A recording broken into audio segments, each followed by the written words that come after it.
Hello and welcome to Full Tech Ahead. This is Amanda Razzani, and I'm happy to be here today with Robert Dahlstrom. He is the founder and CEO of Apellix. Good morning. I am thrilled to be here. Thank you for inviting me. Happy to have you on the show. Can you share a little bit about your background and what led you to the company? Yeah, it's actually an interesting origin story here. Apellix is the second company I founded. My first company was an internet security software company. And I tell people that the drone company, Apellix, is also a software company because without software, the drone is just a brick. It doesn't do much of anything. So the software is what makes it special, what makes it magical, what makes it do the amazing things that it's able to do out there in the world. So basically how this came about is I used to paint houses working my way through college. And my wife and I had a beach house that needed painting, and it's you drive under it, and then it's 2 stories. So it's kind of tall. And I got some prices and I'm like, wow, it's really expensive to paint. And I had time. So I'm like, I can do this. So I have the scaffolding delivered and I'm on a ladder on top of the scaffolding. I'm up there spray painting and I'm like, man, I'm not in college anymore. And I thought, drones with software, keep them the right distance from the wall and paint. And then I'm like, no, paint is really heavy. Battery life is limited on drones. You'd have to constantly land and add batteries and add new paint. And I looked down on the ground and the compressor was on the ground, the paint compressor. I'm like, Eureka, keep the paint on the ground, the paint compressor on the ground, the power on the ground, bring everything up a hose and an umbilical cord, tether to, and then with software, control the drone to keep it the right distance from the wall to paint. So I went home, built a prototype in my garage that actually worked better than I thought I would. And then I kind of went heads down into to starting the company. That's absolutely incredible. First of all, that you took the initiative to paint your own house. I really applaud that. But then the fact that you could actually build this and use it and it worked, that's really awesome. Well, the first versions, of course, they worked, but they weren't perfect and they weren't ready for the market or anything like that. They were a lot of duct tape and even things like pool noodles and tomato cages for the landing gear, because if you landed too hard, they'd crumple and then you just stretch them back out. I mean, it was all just proof of concept stuff back then, but it worked well enough that, with just a one-page website and a one-page press release, we started getting calls from the largest coating manufacturers in the world, a lot of industry that maritime or industrial or oil and gas that were interested in this technology because it just solves a lot of issues that are out there in the coatings and painting industry. So now tell me more about what you're doing now. So you started there, but I was just at the Energy, Drone, and Robotics conference where you had a booth, and I saw all kinds of use cases from power washing, painting. Share everything you're focused on now. Yes, yeah. So the initial idea for a painting drone is just now coming to fruition 10 years later. So there's been 10 years of development to get that to the market. So before we launched the painting drone, we launched the power wash drone. That doesn't require the same amount of precision. Generally, you're 4 meters or so away from a surface, blasting water on it at high pressure. So if you're a couple inches off on your flight, it's not a big deal. If you're painting and you're 14 inches from the structure and you're a couple inches off, it is a big deal. So I tell people developing the spray painting drone in some respects is a lot harder than self-driving cars. Self-driving car, you tell it to stop, it stops. You tell a drone to stop, it falls out of the air. A self-driving car is successful if it doesn't run into something or collide to something. It doesn't have that level of precision that you've got to have when you're applying paint. So we've done all the things that have been difficult, all the science that's difficult to enable our aerial robotic systems to paint, because there's 3 things a drone needs to fly safely. One, it needs to know where in the world it is. It gets that from the satellites, GPS. Well, when you're in a tank farm surrounded by tanks or in a canyon, urban canyon surrounded by buildings and you can't see the satellites, you lose that. The second thing a drone needs to fly safely is where in the world it is, which direction is it headed? And that's magnetic compass. Well, a big piece of steel, big piece of metal says, hey, I'm north. And so as you get close to infrastructure, it doesn't know which direction it's going. And then the third thing, just like airplanes, it needs to know how high off the ground it is. It uses barometric pressure. When you get closer to walls and structure, their barometric pressure readings are gone or wrong. So everything that a drone requires to fly safely works really well when you're out in the open sky. But when you get close to structures, it doesn't work. So we've had to spend a lot of time and work and energy and money and development into augmenting those systems so that they do work, and they rely on our sensors we've added to the drone to be able to code. So it's been a long development to get there with the painting drone, and it is in field trials now, which is exciting. But along the way, we did launch the Power Wash drone, and that was an immediate hit. At this point, we're in 21 countries around the world. It's amazing. I'll wake up in the morning, I'll see some social media page where our customers are going out and doing just phenomenal things with these drones. And the benefits are great because, you know, it's faster, safer, cheaper. There's no one at lift, so they're not at risk of falling. It's just a lot of positives for this industry with the drone use. Yes, tell me about some of the industries that are using this technology. Can you share some of the companies or some use cases? Yeah. So because we're a manufacturer, we sell these, right? And then our users take them out and do work. But in addition to that, on occasion, and as part of our development, we do work with different companies. So with the painting drone, for example, we've partnered with Graco. We've partnered with Axo Nobel and International Paints. We've done some partnering with Sharon Williams Specialty Coatings divisions. So we do jobs there as part of our field services group to learn and to innovate and make the product better. But some of the amazing things we've done is we've been in active oil and gas refineries, taking thickness measurements on the thickness of steel and the thickness of paint with our autonomous drone that flies up and makes contact with the structure. And this is in what's known as Class 1 Div 2 hazardous locations where there's potential flammable combustible material in the air. So it's just amazing. We've been places like that. We've been places like shipyards where they're building the aircraft carriers and the destroyers, and doing work there where we're measuring the thickness of paint on the side of these warships. And then we've done things like where we go consult with the Space Needle in Seattle on how to clean it with a drone and how to pressure wash it with drones. So that added to the things that our customers do is just amazing. And more verticals are opening up. So not only is this used in like oil and gas, but even like energy infrastructure. We're now working with one of the power transmission line owners to clean the insulators on power transmission lines with the drone. Right now, they're doing it with a helicopter. So the value proposition on these applications is just huge. In addition to the safety factor that, you know, you're not at risk because you always have your feet on the ground. The drone's up there in the air doing the actual work. Yeah, absolutely. Preventing many accidents, I imagine.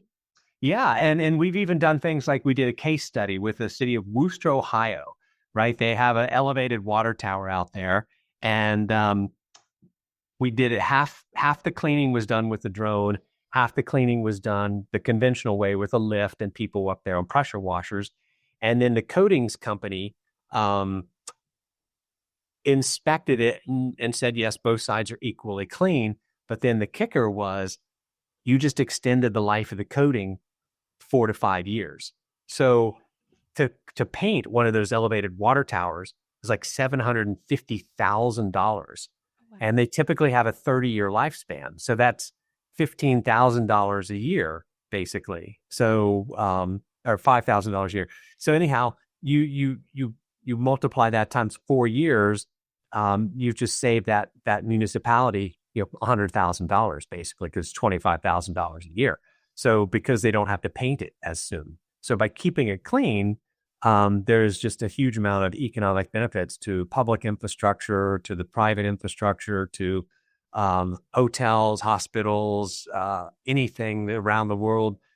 We've got mines that are using this in South Africa. We've got dairy farms that are using it to keep their big containers clean. Even food manufacturing places, just all over the world. And it's quite amazing. We have one company in Israel that was cleaning 20 years of coal ash off the roof of a structure. And it was like this deep. It was like 12 inches thick. And I'm like, that's the wrong tool for the job. You should not be cleaning that with a drone. That's going to take you forever. And they're like, no, Bob, you don't understand. That is the only way we can clean that.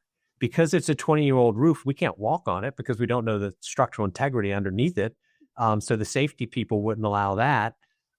Because it's where it's physically located, there's no way to get a lift with an articulating arm long enough to get to where that roof section is to clean it off.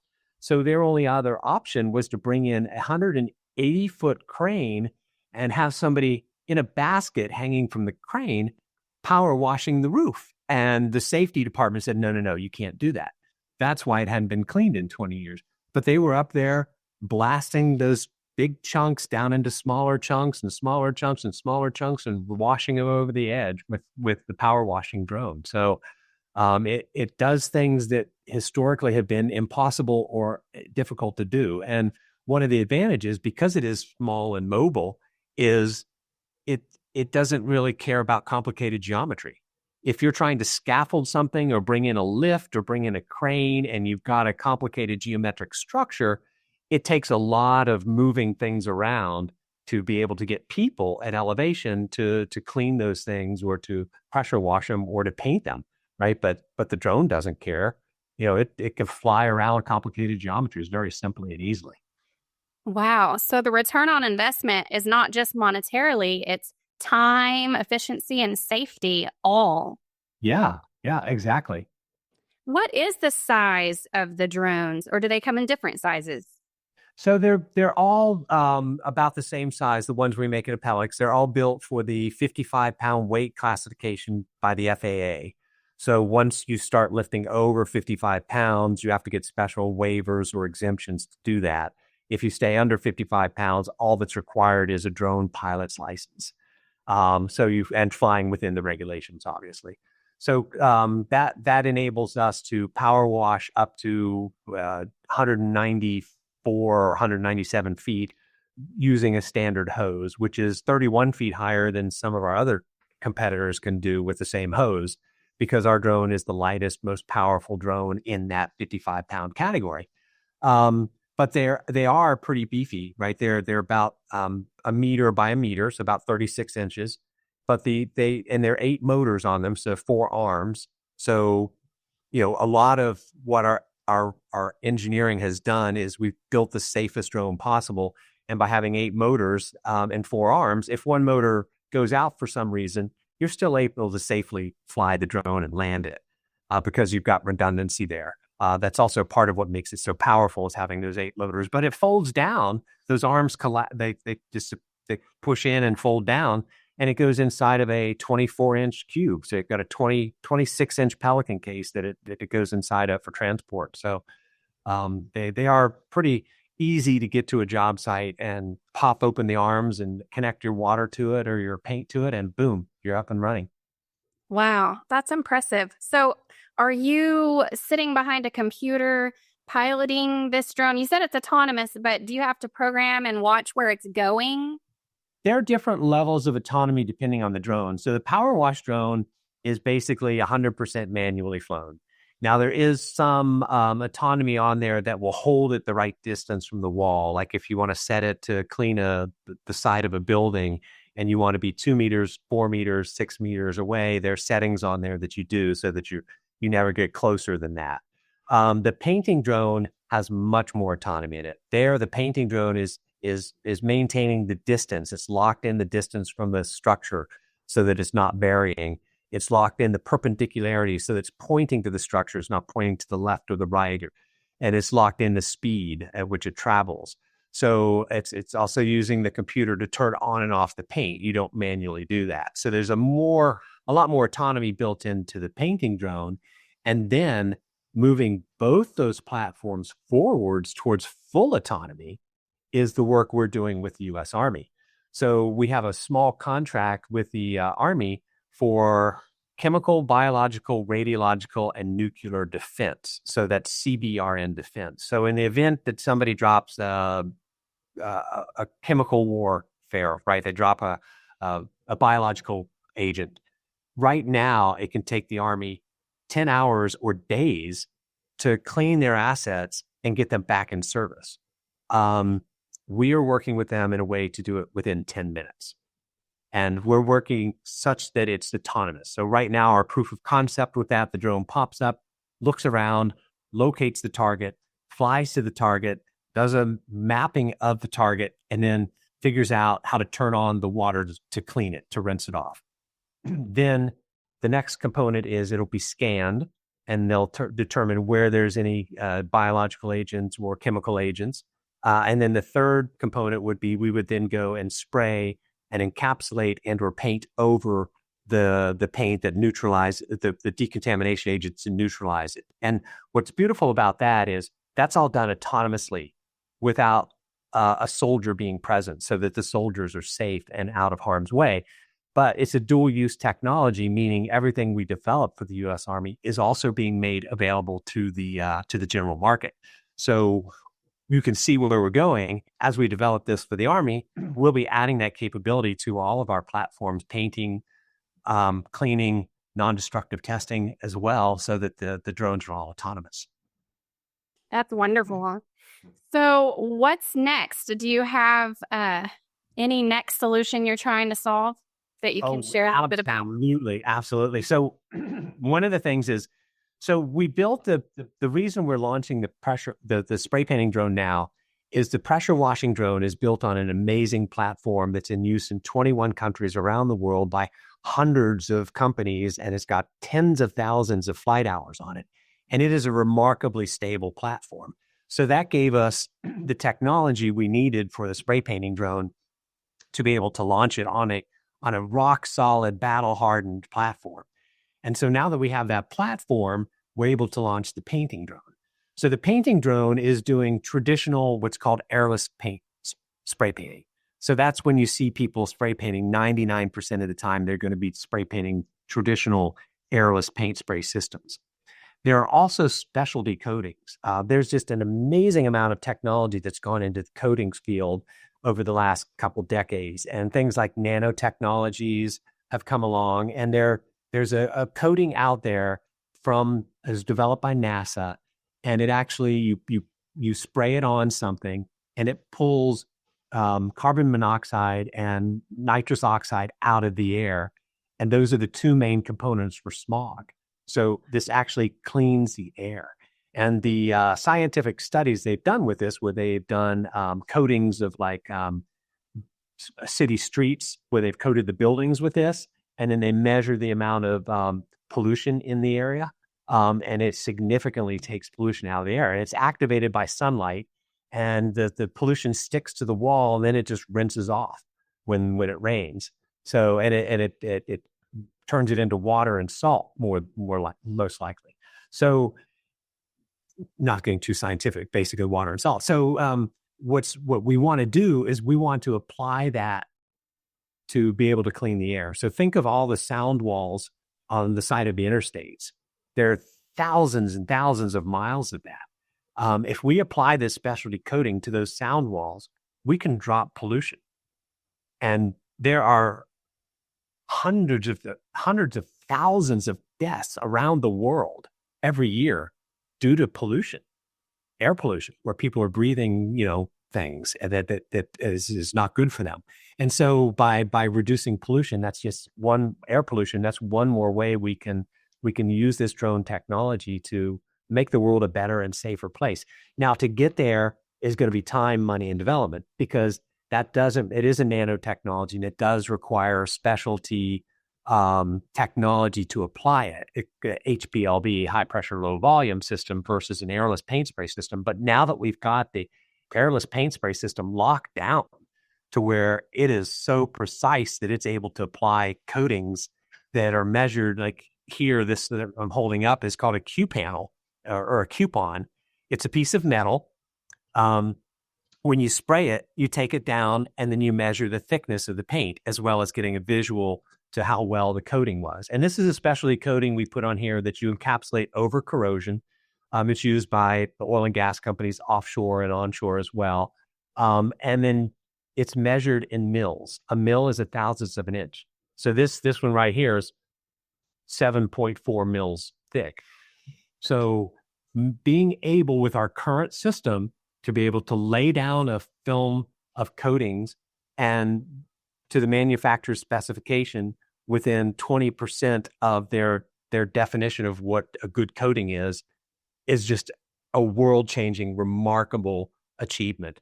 And having that with the airless paint spray system enables us to then go spend that development money, take that time, and put that other paint system on so that we can start applying these nano coatings, these more exotic coatings, the things that pull the pollution out of the air or do some of the other amazing things that some of these coatings do. This is absolutely amazing information. Thank you so much for coming on the show and sharing all this with us today. Oh, my pleasure. Thank you. Is there anything else you can add? Well, I could drone on for hours about this.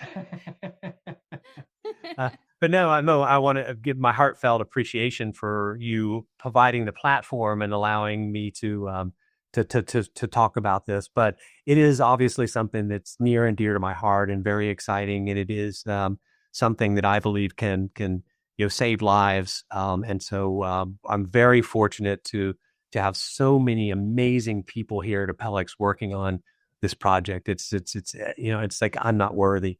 The staff here, the people here that are working with Apellix, the people that contact Apellix with ideas of how to move things forward in the corrosion industry or elsewhere are just phenomenal people. And I'm just very blessed to be spearheading this effort at this time.